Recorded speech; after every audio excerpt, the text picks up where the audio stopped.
আলহামদুলিল্লাহ,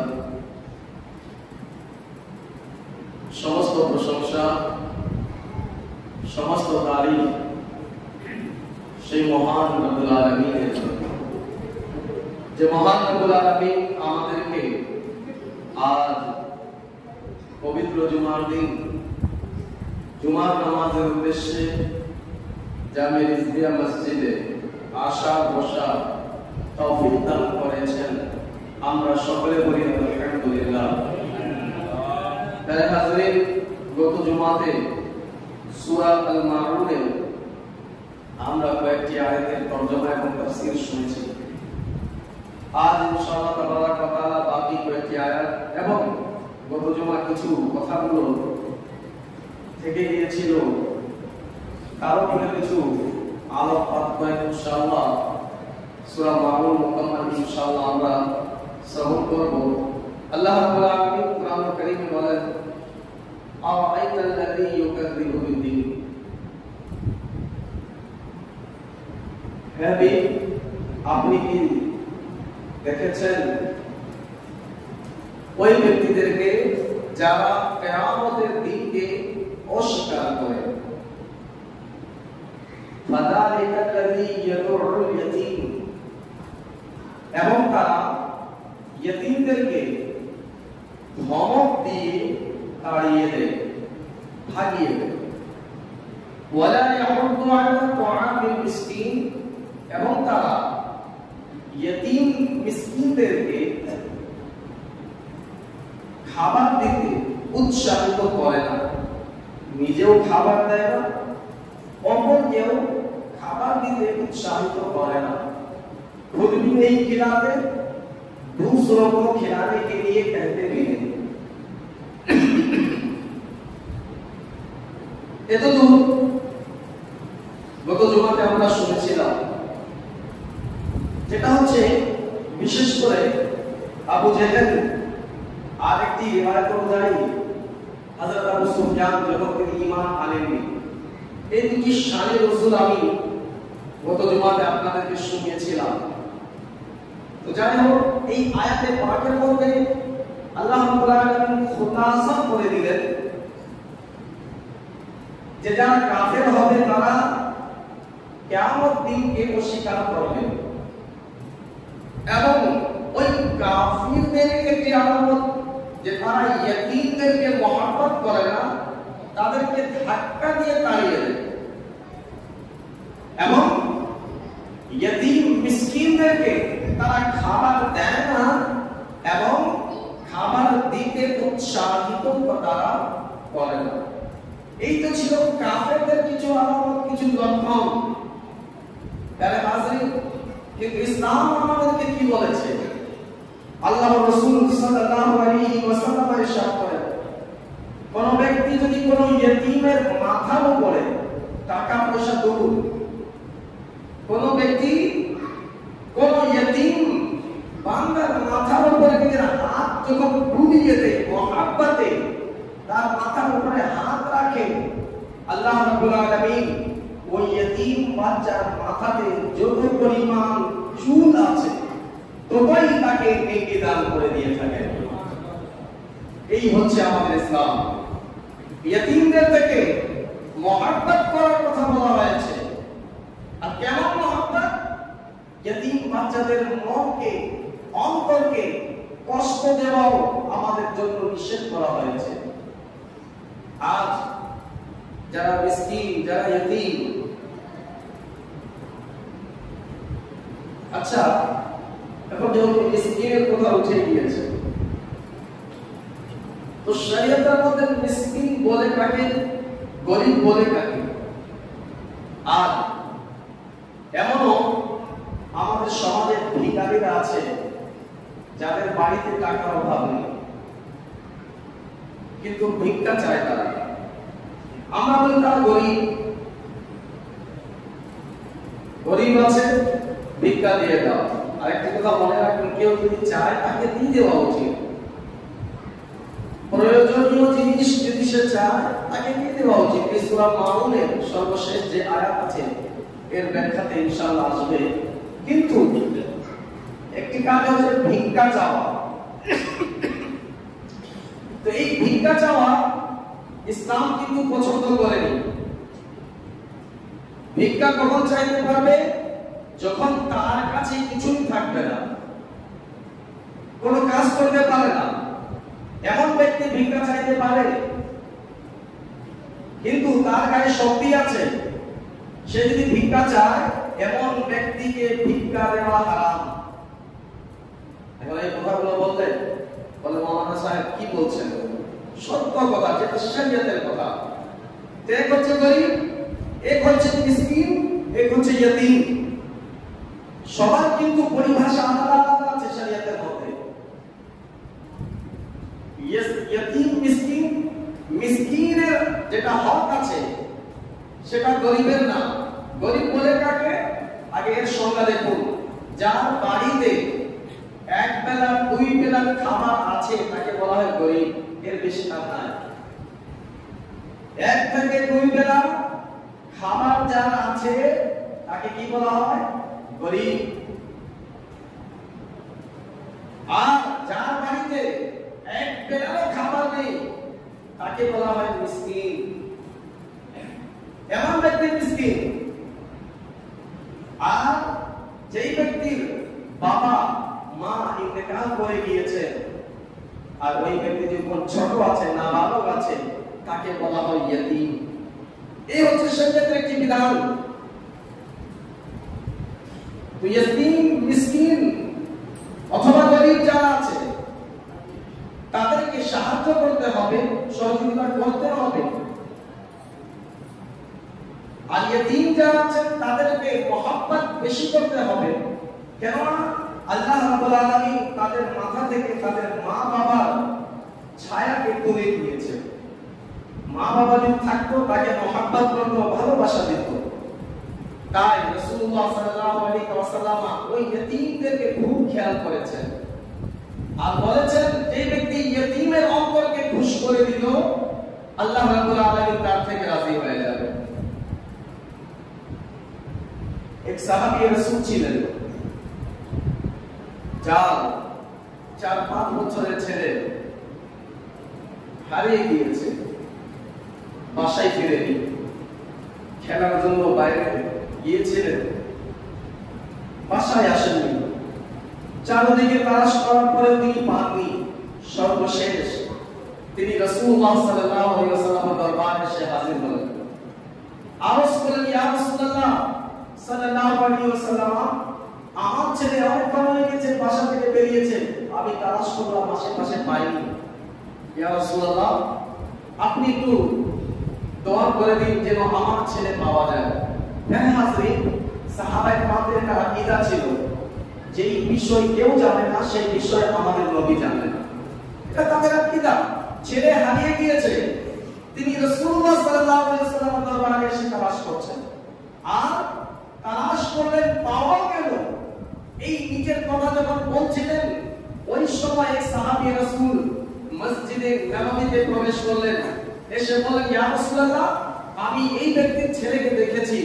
আমি যখন রাস্তা দিয়ে আসছিলাম তখন আমি দেখলাম ওই জায়গায় কয়েকটি ছোট ছোট বাচ্চারা খেলাধুলা করছিল, তারও ছোট বাচ্চাটি ওই জায়গাতে খেলাধুলা করতেছিল। যখন এই কথাটি শুনলো না ওই ব্যক্তি, সে নিজের ছেলেকে অনেকক্ষণ থেকে দেখে বাবার মন, সে দোয়া দিতে লাগলো যে আমার ছেলে যে হারিয়ে গিয়েছিল, আমি খুঁজে খুঁজে পাইনি, তার সন্ধান পেয়েছি। সে দোয়া দিতে লাগলো। নবী পাক সাল্লাল্লাহু আলাইহি ওয়াসাল্লাম ওই সাহাবীকে ডেকে পাঠালেন এবং বললেন, ডাকো তাকে, ডাকো আমার কাছে। সেই সাহাবী দৌড় দিয়ে এসে আরজ করতে লাগলো, ইয়া রাসূলুল্লাহ, ক্ষমা করে দিবেন, আমার ছেলের মহব্বতের কারণে আমি আপনার থেকে অনুমতি না নিয়ে আমি দৌড় দিতে লাগলাম, এটা মহব্বত ছিল আমার। রাসূলুল্লাহ সাল্লাল্লাহু আলাইহি ওয়াসাল্লাম বলেন, আমি এর জন্য তোমাকে ডাক দেইনি যে তুমি আমার থেকে অনুমতি কেন নিয়ে যাওনি, বরঞ্চ দেখেছি এর জন্য যে তুমি এখন শুনেছো যে তোমার ছেলে ওই জায়গায় কয়েকটি ছোট ছোট বাচ্চার সঙ্গে খেলাধুলা করছে, খেলাধুলা করছে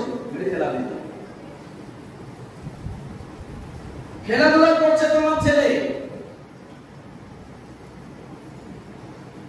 প্যারে হাজরিন, তাই যখন তুমি এই কথাটা শুনেছো দৌড়ে চলে গিয়েছো, আমি তোমাকে ডেকেছি এর জন্য যে তুমি যখন নিজের ছেলেকে গিয়ে ডাকবে তার নাম নিয়ে ডাকবে, তাকে বাবা বলে ডাকবে না, আমার সন্তান বলে ডাকবে না। যেমন ভাবে আমরা নিজ সন্তানদেরকে মা বলে ডাকি, বাবা বলে ডাকি, মোহাব্বত করে প্যার করে তার নাম না নিয়ে বাবা বলে ডাকা হয়, আমার সন্তান বলে ডাকা হয়। রাসূলুল্লাহ সাল্লাল্লাহু আলাইহি ওয়াসাল্লাম বলেন, শুনো, তোমার ছেলেকে যখন তুমি দেখবে না তার নাম নিয়ে ডাকবে, তাকে বাবা বলে ডাকবে না। ইয়া রাসূলুল্লাহ, কেন? সে তো আমারই ছেলে আছে, আমি তাকে বাবা বলে কেন ডাকবো না? এতক্ষণ পরে তাকে দেখবো। রাসূল পাক সাল্লাল্লাহু আলাইহি ওয়াসাল্লাম আমাদেরকে শিক্ষা দিলেন এবং বললেন, শুনো, তোমার ছেলে ওই জায়গায় অন্যান্য ছোট ছোট বাচ্চাদের সঙ্গে খেলাধুলা করছে, হতে পারে সেই জায়গায় কোনো ইয়তীম বাচ্চা হবে। তুমি যখন মহব্বত সহকারে নিজের ছেলেকে বাবা বলে ডেকে কোলের সঙ্গে জড়িয়ে নিবে, সেই ইয়তীম বাচ্চার অন্তরে কষ্ট পাবে। সে বলবে, কাশ আজ যদি আমার বাবা হতো, আমার বাবা এইভাবে আমাকে বাবা বলে ডেকে আদর করে দিত। তো সেই ইয়তীম বাচ্চার অন্তরে যেন কষ্ট না হয়, তাই তুমি তোমার ছেলেকে নাম ধরে ডাকবে। বলেন সুবহানাল্লাহ। প্যারে হাজরিন, এর থেকে কি বোঝা যায় যে শরীয়ত ইসলাম আমাদেরকে এই জিনিসটি শিক্ষা দিয়েছে যে ইয়তীমদের সঙ্গে মহব্বত করতে হবে, ভালোবাসতে হবে, আর তাদের বিনিময় আল্লাহ রাব্বুল আলামিন আমাদেরকে জান্নাতের উঁচু মাকাম দান করবেন। তো এই ছিল কাফেরদের আলামত, ছিল যে তারা ইয়তীমদেরকে ভালোবাসে না, ইয়তীমদেরকে খাবার দেয় না, মিসকিনদেরকে খাবার দেয় না। কিন্তু যারা মুসলিম হবে, ঈমানদার হবে, তারা আখিরাতেও বিশ্বাস করবে, মহব্বত করবে ইয়তীমদেরকে, এবং মিসকিন যারা আছেন তাদেরকে খাবার দিবে এবং খাবার দিতে উৎসাহিত করবে। প্যারে হাজরিন, এরপরে আল্লাহ রাব্বুল আলামিন ইরশাদ করেন, ফাওয়াইলুল লিল মুসাল্লিন। ওয়াইল, আগে এর ব্যাখ্যা করি। ওয়াইল জাহান্নামের এমন একটি জায়গা, ওয়াইল মানে জাহান্নাম, দুর্ভাগ্য। ওয়াইল তাফসীরের কিতাবে লেখা হয়েছে জাহান্নামের এমন একটি গর্ত, যেই জাহান্নাম, যেই গর্ত থেকে অন্যান্য জাহান্নামের অংশগুলো পানাহ চায়।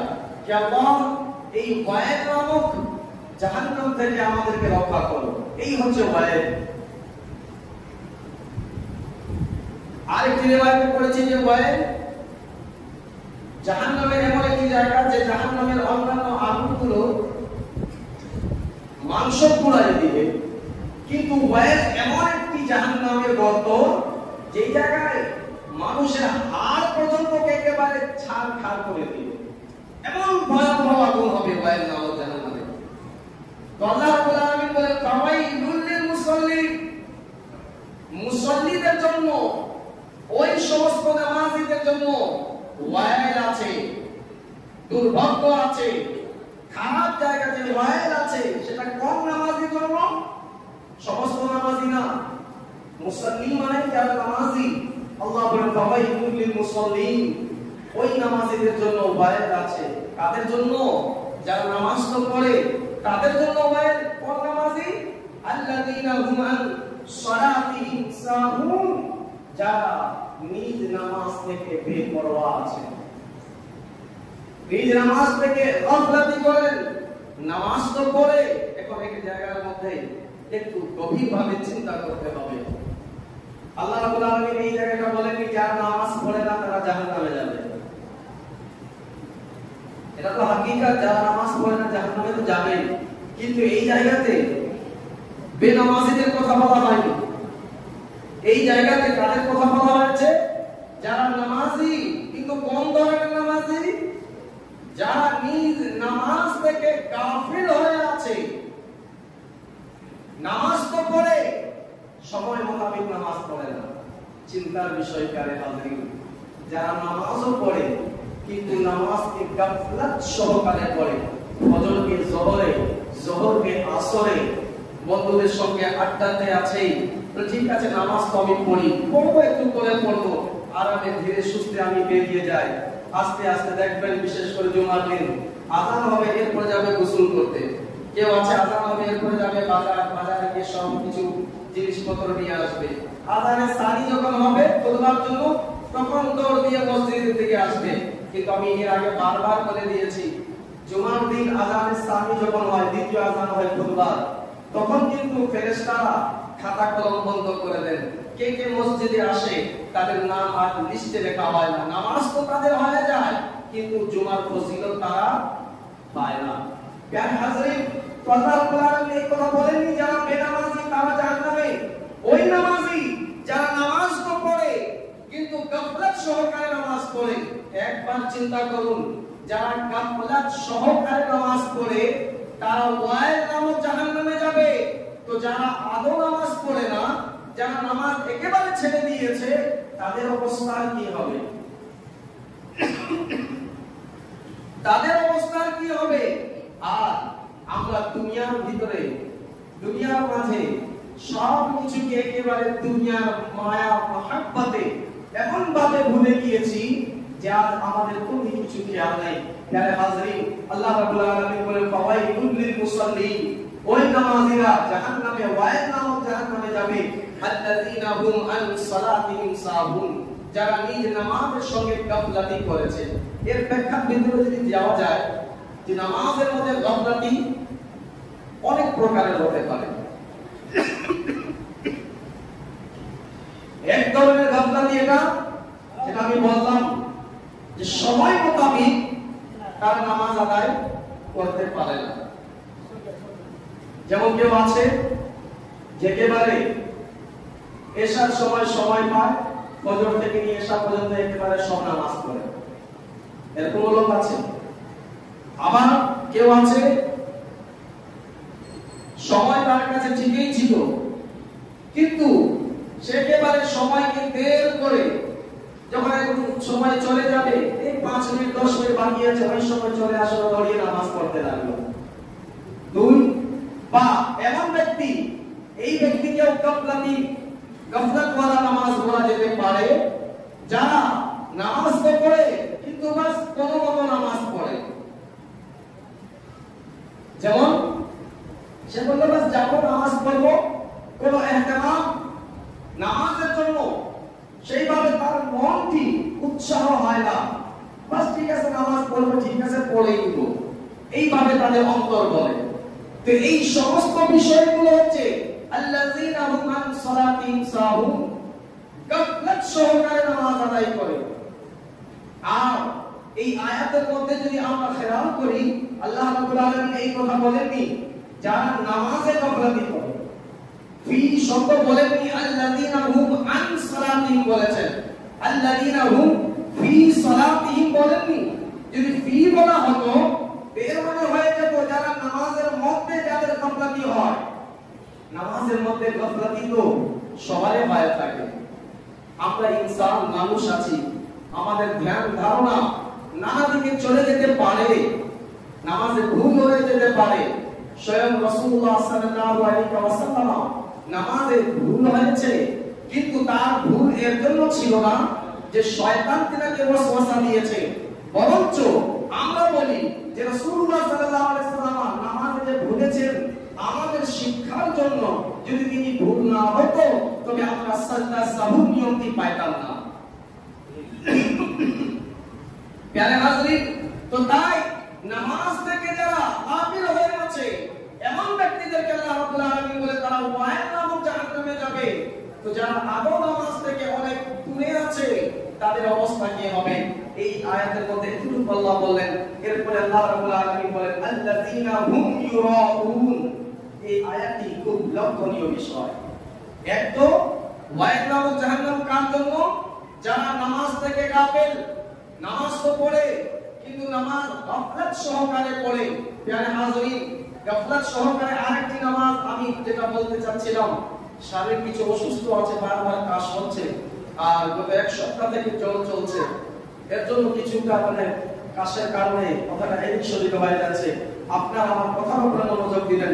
প্রিয় হাজরিন, আরেকটি কথা যে গাফলাত সহকারে নামাজের আরেকটি কারণ এটাই রাসূলুল্লাহ সাল্লাল্লাহু আলাইহি ওয়াসাল্লাম বলেছেন যে বান্দা নামাজ তো পড়ে কিন্তু নামাজের মধ্যে তার মন থাকে না। মন থাকে কোন দিকে? অন্যদিকে। প্যারে হাজিরিন, যেমন একবার রাসূলুল্লাহ সাল্লাল্লাহু আলাইহি ওয়াসাল্লাম বলেন যে আল্লাহ রাব্বুল আলামিন বড় বড় চোরকে তো ক্ষমা করবেন, কিন্তু যারা নামাজ চুরি করে তাদেরকে ক্ষমা করবেন না। সবচেয়ে বড় চোর নামাজ চোর। সাহাবায়ে কেরাম বলে, ইয়া রাসূলুল্লাহ, নামাজ আবার চুরি হয়? রাসূলুল্লাহ সাল্লাল্লাহু আলাইহি ওয়াসাল্লাম বলেন, হ্যাঁ, যেভাবে অন্যান্য জিনিস চুরি হয় সেভাবে নামাজের চোর আছে। বলো কি? বলে নামাজ চোর ওই ব্যক্তি যারা নিজের রুকু, যারা নিজের সেজদাগুলো সঠিকভাবে আদায় করে না। আসলে আল্লাহু আকবার, আল্লাহু আকবার, আল্লাহু আকবার, দেখবেন 2 মিনিটে নামাজ শেষ। তো যারা নিজের রুকু, নিজের সেজদাগুলোকে সঠিকভাবে আদায় করে না, তারা আল্লাযীনা হুম আন সালাতিহিম সাহুনের অন্তর্ভুক্ত। প্যারে হাজিরিন, তো এর থেকে বোঝা যায় আমাদেরকে এই নামাজ যখন আদায় করব, তবে নামাজের বিষয়ে ভালোভাবে আমাদেরকে আগে জেনে নিতে হবে যে কিভাবে নামাজ আদায় করলে আমাদের নামাজ হয়ে যাবে, কিভাবে নামাজ আদায় করলে আমাদের নামাজ হবে না। আজ দুনিয়ার সব কিছু আমরা শিখতে পারি। আজ মোবাইল আছে, যে কোনো বিষয় শিক্ষা আমাদের জন্য খুব একটি সহজ, কিন্তু নামাজ আজ আমরা ঠিক মতো শিখতে পারছি না। একটি কথা দেখবেন, 5 ওয়াক্ত নামাজের মধ্যে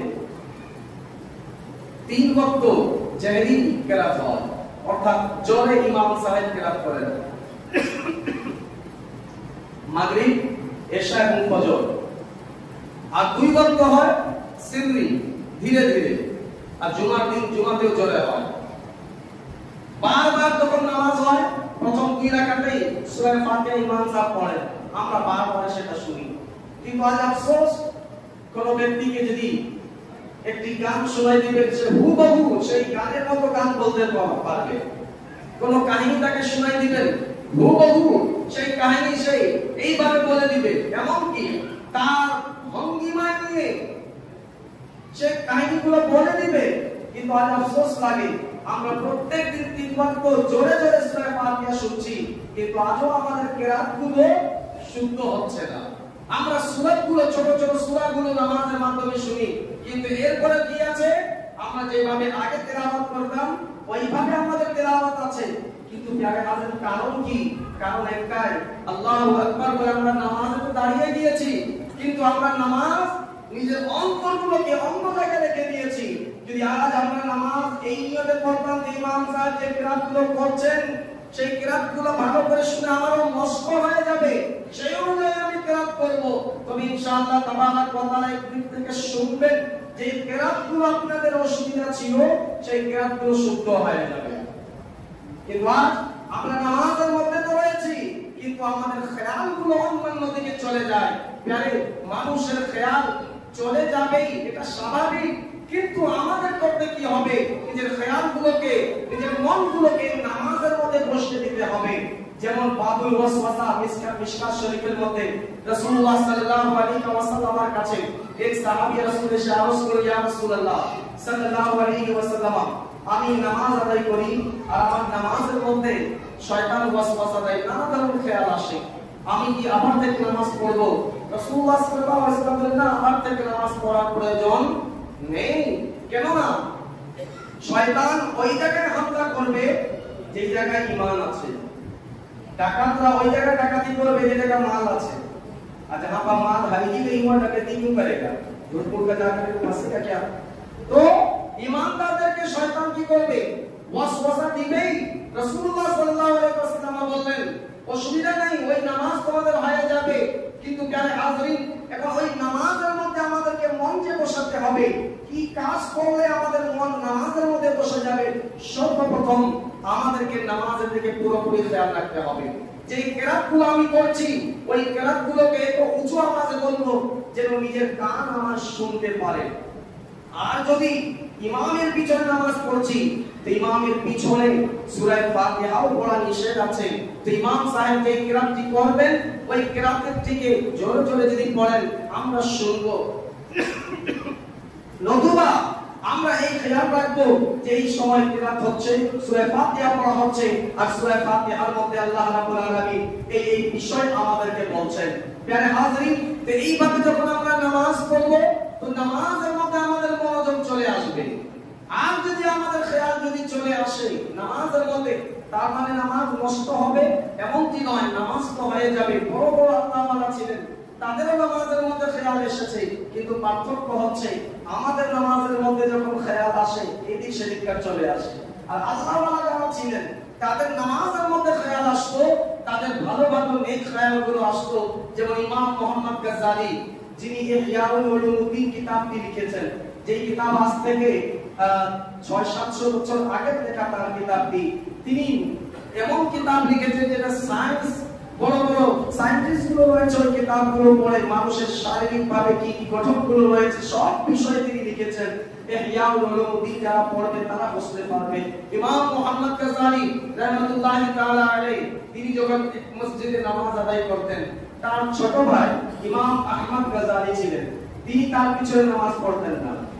লোকেরা নানা ধরনের কথা বলতে লাগলো, বড় ভাই ইমাম গাজ্জালি তিনি আলেম, ছোট ভাই তিনিও আলেম, কিন্তু বড় ভাইয়ের পিছনে ছোট ভাই নামাজ পড়ে না।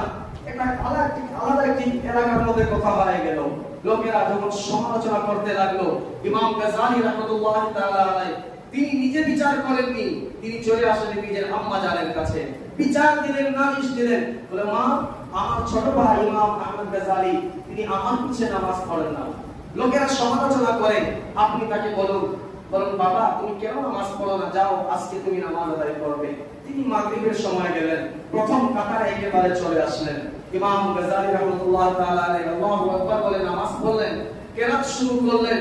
প্রথম রাকাতেই ছিল ইমাম আহমদ গাজ্জালি নামাজ ছেড়ে চলে আসলেন। এর আগে তো নামাজে পড়তেন না, আর আজকে আসলে নামাজ পড়তে তিনি কি করলেন, নামাজ ছেড়ে চলে গেলেন। আরো সমালোচনা শুরু হয়ে গেল, লোকেরা আরো অনেক কথা বলতে লাগলো। ইমাম মুহাম্মদ গাজ্জালি তিনি বাসায় এসে আবার নিজের আম্মা জানকে বললেন, মা ব্যাপার কি, আজ ভাই এসেছিল নামাজ পড়তে, কিন্তু নামাজের প্রথম রাকাতে তিনি চলে আসলেন। লোকেরা আরো অনেক ধরনের কথা বলতে লাগলো। তিনি ছোট ছেলেকে ডাকলেন,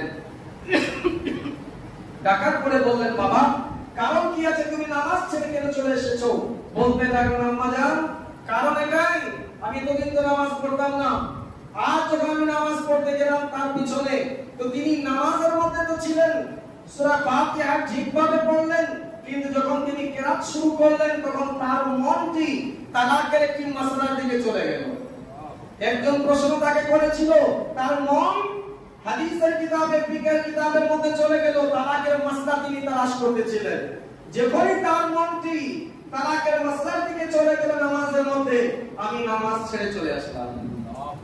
এই জায়গা থেকে একটি জিনিস বোঝা যায়, যারা আল্লাহওয়ালা হন তারা কি কি দেখতে পারেন, বলুন সুবহানাল্লাহ। আমার মনে কি চলছে আপনি বলতে পারবেন না, আপনার মনে কি চলছে আমি বলতে পারবো না, কিন্তু ইমাম আহমদ গাজ্জালি, ইমাম মুহাম্মদ গাজ্জালি ছোট ভাই, তার দৃষ্টি শক্তি কেমন আছে, যে তিনি কি চিন্তা করছেন নামাজের মধ্যে সেটাও তিনি জানেন।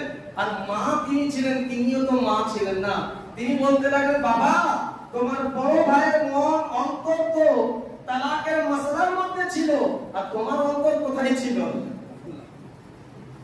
अगर उसका ख्याल तलाक के मसले में था तो तुम्हारा ध्यान कहाँ था? तुम्हारे भाई के दिल में।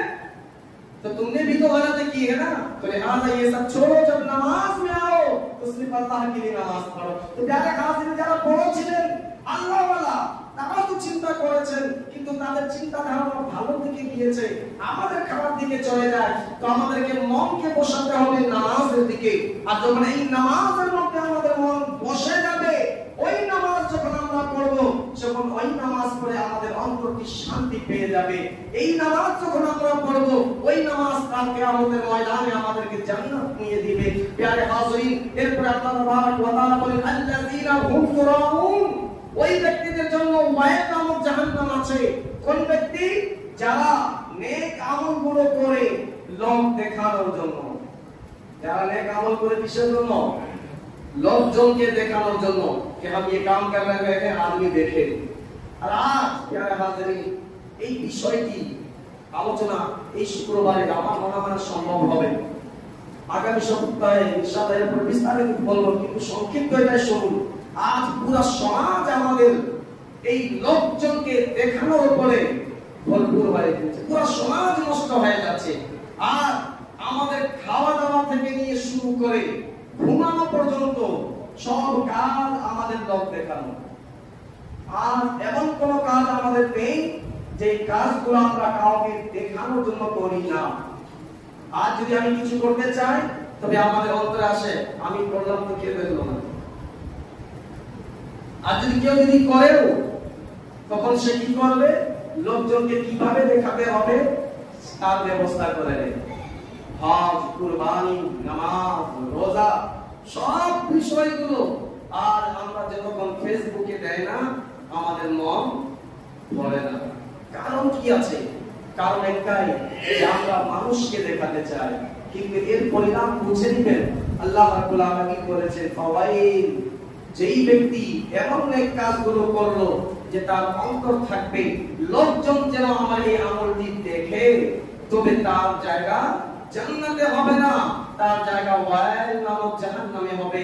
আর ওয়াইল এমন ভয়াবহ জাহান্নামের একটি গর্ত যার থেকে অন্যান্য জাহান্নামগুলো পাওয়া যায়।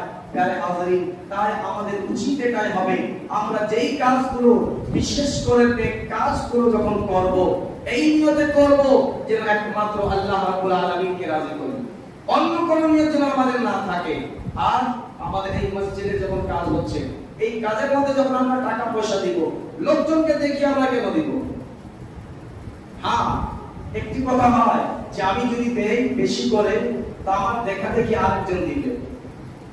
যদি এই নিয়ত হয়ে থাকে, আল্লাহ রাব্বুল আলামিন নিয়তকে বান্দা দেখেন, ইন্নামাল আ'মালু বিন্নিয়াত। যদি এই নিয়ত হয়ে থাকে, আমি যদি 10 টাকা দেব, অবশ্যই মধু ভাই তুমি 20 টাকা দিয়ে দিবে, এটা আমি জানি, তখন আমি যদি দেখিয়ে দিব এটা জায়েজ। কিন্তু যদি আমার নিয়ত এটা থাকে যে আমি 10 টাকা দিয়েছি যেন সবাই দেখে আমি মসজিদে টাকা দেই, তবে আপনার এই টাকা দেওয়াটা আল্লাহ রাব্বুল আলামিন কবুল করবেন না, ওয়াইল নামক জাহান্নামে যেতে হবে। তাই প্রিয় হাজরিন, আমাদের উচিত আমরা যে ইবাদতগুলো করব, যে নেক আমলগুলো করব, সেই নেক আমলগুলোতে একমাত্র আল্লাহ তাবারক ওয়া তাআলার রাযামন্দি হতে হবে ইনশাআল্লাহ তাবারক ওয়া তাআলা। আল্লাযীনা হুম ইউরাউন এবং ওয়ায়ামনাউনাল মাউন, এর অর্থ হচ্ছে এবং ওই ব্যক্তিগুলো ওয়াইল নামক জাহান্নামে যাবে যারা প্রয়োজনীয় জিনিসপত্র দিতে মানুষকে নিষেধ করে দেয়। যে জিনিসগুলো প্রয়োজনীয় জিনিস আছে, রোজমার্রা কি চीज को देने से इनकार कर दे, এটা প্রয়োজনীয় জিনিসগুলো আছে, এই জিনিসগুলো দিতে যারা নিষেধ করে, বারণ করে লোকজনকে দেয় না, তাদের জন্য ওয়াইল নামক জাহান্নাম আছে।